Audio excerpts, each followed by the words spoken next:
بسم اللہ الرحمن الرحیم۔ سلطان محمود غزنوی کی بغداد کے خلیفہ کو دھمکی۔ اس زمانے کا واقعہ ہے کہ سلطان محمود نے بغداد کے خلیفہ القادر باللہ العباسی کے نام ایک خط بھیجا، جس میں یہ درج تھا کہ خراسان کا بیشتر حصہ چونکہ مملکت غزنویہ کے متحد ہے، اس لیے یہ بہتر ہوگا کہ خراسان کا بقیہ حصہ جو خلافت کا محکوم ہے وہ بھی حکومت غزنی کے حوالے کر دیا جائے۔ خلیفہ بغداد نے سلطان محمود کی اس خواہش کو مجبوراً پورا کیا اور پورا خراسان سلطان محمود کے قبضے میں آ گیا۔ اس کے بعد محمود نے خلیفہ سے کہا کہ سمرقند بھی اس فرمان کے ذریعے اس کے حوالے کر دیا جائے۔ خلیفہ نے بڑے زوردار الفاظ سے انکار کر دیا اور محمود کو لکھا، اگر تم میری مرضی کو خلاف سمرقند کی طرف آنکھ اٹھائے گا تو میں تمام دنیا کو تیرے خلاف ابھاروں گا۔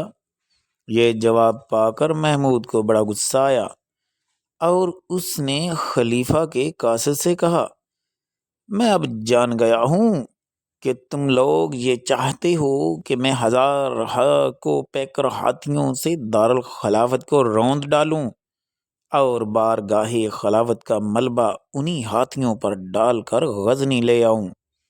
یہ جواب پا کر قاصد واپس بغداد چلا گیا اور کچھ عرصے بعد ایک خط لے کر پھر غزنی آیا۔ جس وقت خلیفہ بغداد کا یہ قاصد خط لے کر پہنچا تو اس وقت محمود اپنی بارگاہ میں بیٹھا ہوا تھا۔ غلام ہاتھ باندھے ہوئے سامنے کھڑے تھے اور دربار کے سامنے کو پیکر ہاتھیوں کی قطاریں لگی ہوئی تھیں۔ قاصد نے محمود کے سامنے حاضر ہو کر سر بے مہر خط پیش کیا اور کہا، خلیفہ نے فرمایا ہے کہ تمہارے خط کا جواب یہ ہے۔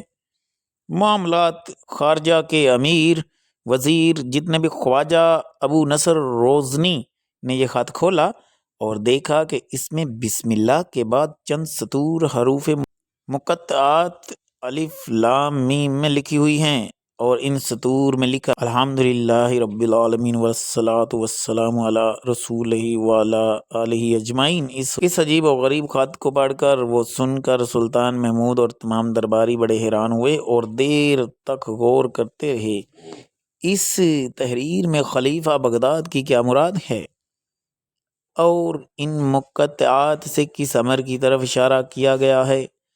قرآن مجید کی وہ تمام آیات جن کو ان مقطعات سے کچھ بھی تعلق تھا وہ سب پڑھی گئیں اور ان کے مفاہیم و مطالب پر غور کیا گیا، لیکن کسی کی سمجھ میں اس خط کا مطلب نہ آیا۔ کچھ دیر بعد خواجہ ابو بکر کہستانی نے، جنہیں ابھی سلطان محمود کے دربار میں کچھ زیادہ رسوخ حاصل نہ ہوا، جرأت سے کام لے کر عرض کیا، میرا خیال ہے کہ چونکہ آن جناب نے خلیفہ بغداد کو پیکر ہاتھیوں سے روند دینے کی دھمکی دی، اس لیے ممکن ہے کہ خلیفہ نے اس کے جواب میں سورۃ فیل کی طرف اشارہ کیا اور ان مقطعات میں الم تری کیف فعل ربک باصحاب الفیل مراد ہو۔ سلطان محمود نے جب یہ بات سنی تو اس کا ہوش جاتا رہا۔ جب ہوش آیا تو وہ بہت زیادہ رویا، خلیفہ بغداد کے قاصد سے معافی مانگی، اسے بیش قیمت تحفے تحائف دے کر واپس بغداد روانہ کیا اور ابو بکر کہسانی کو قیمتی خلعت دے کر اپنے امیروں کے گروہ میں شامل کر لی۔ سلطان محمود غزنوی کی مزید جنگوں کے واقعات جاننے کے لیے آپ ہمارے اس چینل کی پلے لسٹ کو دیکھ سکتے ہیں۔ عرفان اللہ کو اجازت دیجیے، اللہ حافظ۔